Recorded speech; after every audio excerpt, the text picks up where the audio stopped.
May mga pangyayari talaga sa buhay natin na hindi natin kayang kontrolin o panghawakan. Madalas, sinasabi natin na kapalaran talaga ito ng tao. Yun bang may mga kaganapan sa buhay ng tao na nakasulat na daw sa palad nito? Pero paano kung magiging tagapaghatay ka ng kapwa mo tao? Matatawag pa din ba itong kapalaran? Magandang buhay sa lahat. Ang kwentong ibabahagi ko ngayong araw ay kwento at karanasan ng ating bidang pangangalanan na lang nating Samuel.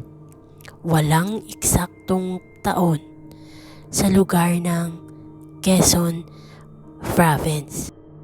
Nakulong si Samuel ng halos 15 taon sa salang pagnanakaw. Inakusahan siya ng isa sa mga kapatid ng ama niya na nagnakaw di umano ng mga alahas nito at maging ang paghatay ng alaga nitong pusa ay pinaako kay Samuel. Dala ng impluwensya ng kapatid ng kanyang ama kung kaya't walang nagawa si Samuel noon kundi ang pagbayaran ang kasalanang hindi niya naman ginawa. Ulila na noon si Samuel dahil nasama sa isang trahedya ang kanyang mga magulang na dahilan ng agarang pagpanaw ng mga ito.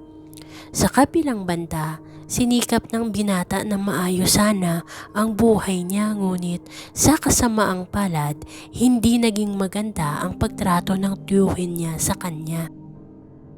Hanggang sa napakulong siya at tuluyang inabandona. Mabilis ang paglipas ng taon para kay Samuel. Kahit sa kulungan ay naging maayos ang pakikitungo niya sa mga kasamahan. Naging hilig niya pa noon ang maging alalay ng isang tagaluto sa loob ng selda.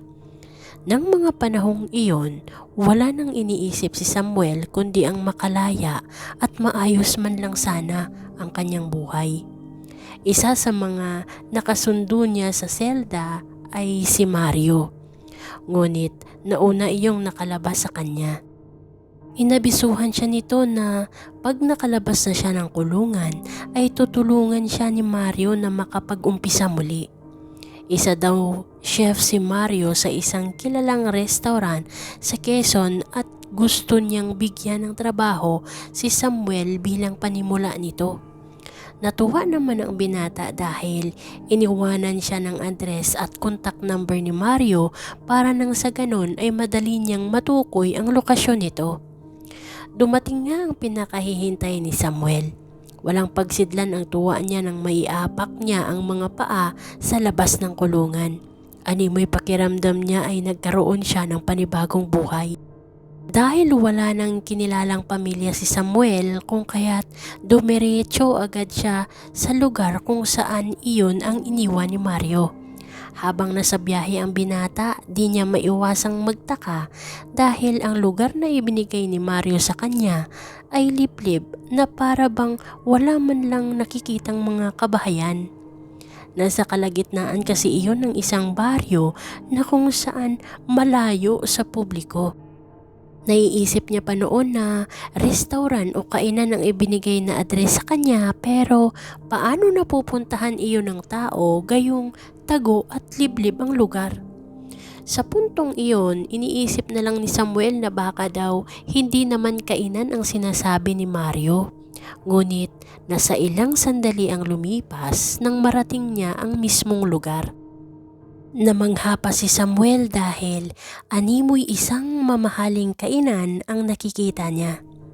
Malinis at maayos ang mga kapaligiran na may mga maliliit na kubo na yari sa kawayan. Sa paglalarawan pa nga ni Samuel parang pribado at pangmayaman ang lugar dahil may mga makabagong kagamitan pa na nakalatag sa bawat area ng kubo. Dumiretso papasok si Samuel sa loob ng bukana ng nasabing kainan at natigilan siya nang wala man lang tao na nag-asikaso sa kanya. Maya-maya pa nang mapag-isipan niyang umupo sa mahabang sopa na nasa isip niya, waiting area iyon para sa mga pumapasok sa lugar. Minuto lang ang makalipas nang marinig niya ang boses di kalayuan sa kinauupuan niya.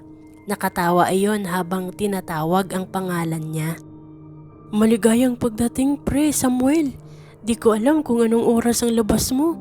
Naku, sana nasundo man lang kita. Kamusta na? Natutuwa akong makita ka ulit. Ano, handa ka na ba sa magiging trabaho mo? By the way, alam kong mahaba ang nilakbay mo kaya halika, samahan mo na kita sa magiging silid mo. Ang natutuwang tugon ni Mario. Maraming salamat Mario, pero grabe ang lapad at ang ganda ng lugar mo. Ikaw lang ba dito? Wala kang ibang kasama? O kahit tagalinis man lang? Ang nagtatakang tanong ni Samuel sa kaibigan niya. Habang naglalakad sila, papunta sa silid na tutuluyan ni Samuel, maraming katanungan ang nilatag niya sa kaibigan. Ngunit iilan doon ay hindi na sinagot pa ni Mario. Ayon dito, may mga bagay di umanong hindi niya maaaring ipaliwanag sa kaibigan dahil ayon pa nga sa kanya, nais niya daw na mismong si Samuel na ang bahalang magpasya kung mananatili ba siya na walang ibang kasama kundi si Mario lamang. Ipaniliwanag naman ni Mario na wala naman daw silang customer araw-araw. Dagdag pa nito na isang beses lang di umanong bumubukas ang kainan para sa mga importanteng tao lamang. Napakunot naman ng noo si Samuel na para bang nagtataka. Ngunit imbis na magtatanong pa sana siya sa kaibigan, hinayaan niya na lang napakinggan ang salita ng kanyang kaibigan. Naglalatag kasi iyon ng mga bagay na gagawin nila sa loob ng nasabing kainan. Inihayag ni Mario ang mga hindi at pwede nilang gawin. Ngunit nagtataka lang si Samuel kung bakit sa pagsapit lamang sila ng kabilugan ng buwan maghahanda. At dagdag pa, sa inilatag ni Mario nakakaiba at special ang araw na iyon kung kaya't kinailangan daw ni Samuel na maihanda hindi lang ang sarili, kundi maging ang mga gagamitin nilang karne. Inihayag din ito na may mga taong magdadala ng nasabing karne at ang gagawin lang nilang dalawa ay ang i-operate ang loob ng kusina. Wala naman sa loob ni Samuel ang mga inilatag ni Mario. Alam niya sa sarili niya na kaya niya ang gagawin kung kaya't kampante na siya na tinanggap ang trabaho. Ilang araw ang lumipas nang naging maayos naman ang pananatili ni Samuel sa lugar. Isang umaga, nag-abiso si Mario na malapit na di umano dumating ang mga bisita kung kaya't kinailangan na nilang ayusin ang kusina. Maging ang mga mahahabang mesa ay isinalansan na nilang dalawa. Sa puntong iyon, walang kaalam-alam si Samuel na ang pinili niyang trabaho ang magdadala sa kanya sa kilabot na hinding-hindi niya malilimutan. Bago pa man natapos ang araw, nagtaka si Samuel dahil may mga itim na sasakyan ang siyang sunod-sunod na nagsidatingan. Napaisip siya na yun na ang mga inaasahan nilang bisita. Ngunit akmang lalabasan na siya para batiin ang mga ito, ngunit pinigilan siya ng kaibigan niya.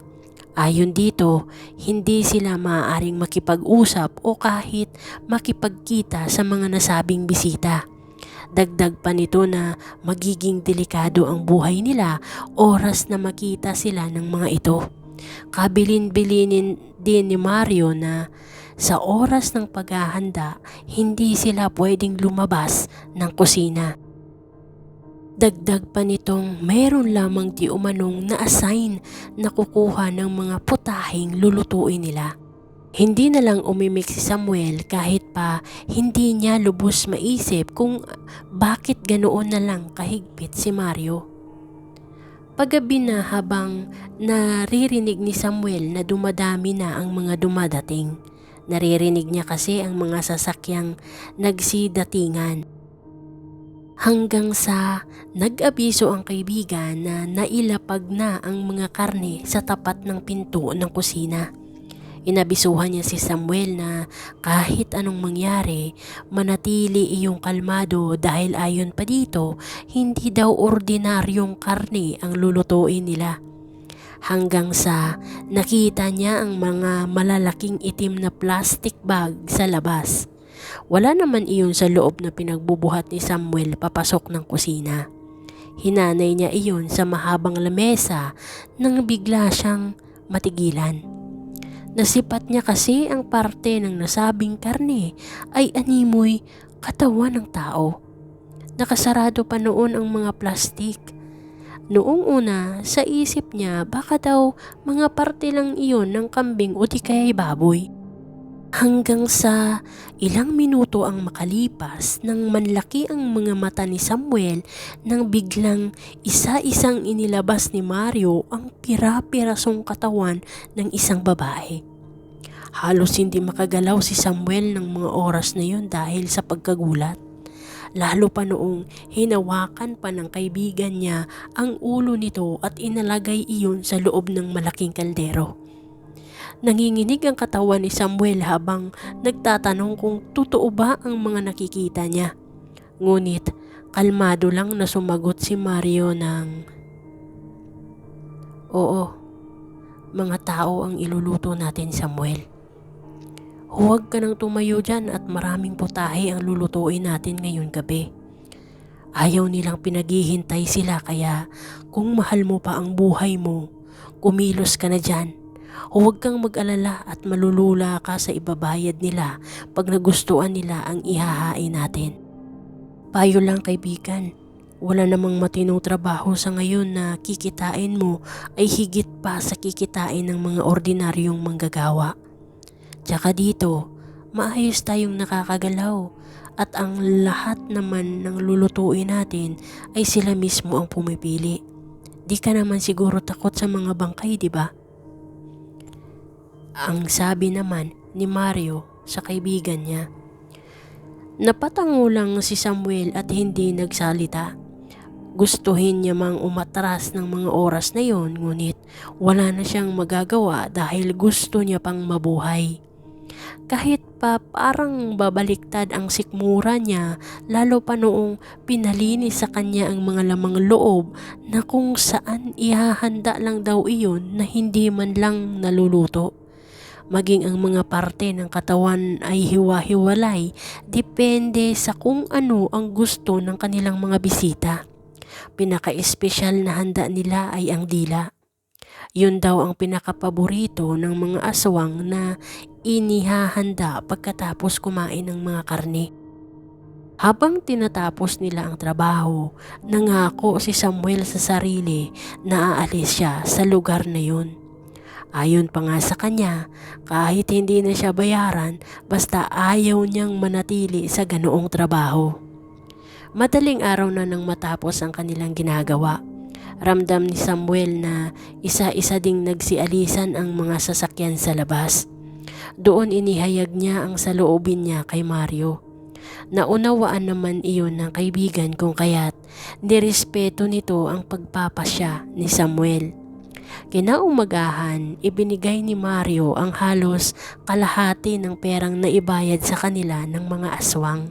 Ayon pa dito, magagamit daw ni Samuel iyon upang makapagsimula ng bagong buhay.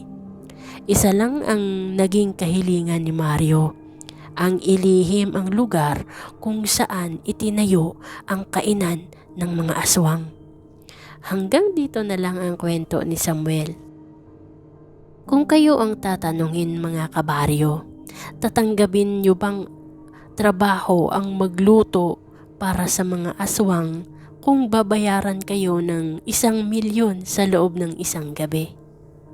Comment lang po sa baba kung ano ang opinion nyo patungkol sa istoryang ito. Ang totoo, buhay na buhay pa ngayon si Samuel. At kung ano man ang mga nakatagong sikreto sa nilalang sa kwento niya, naway magbigay ito ng babala. Lagi po tayong mag-ingat at maraming salamat po sa mga nagpi-play ng video. Naway suportahan nyo pa po ang mga bagong kwentong mailalapag natin sa channel na ito. Hanggang sa muli. Babosh!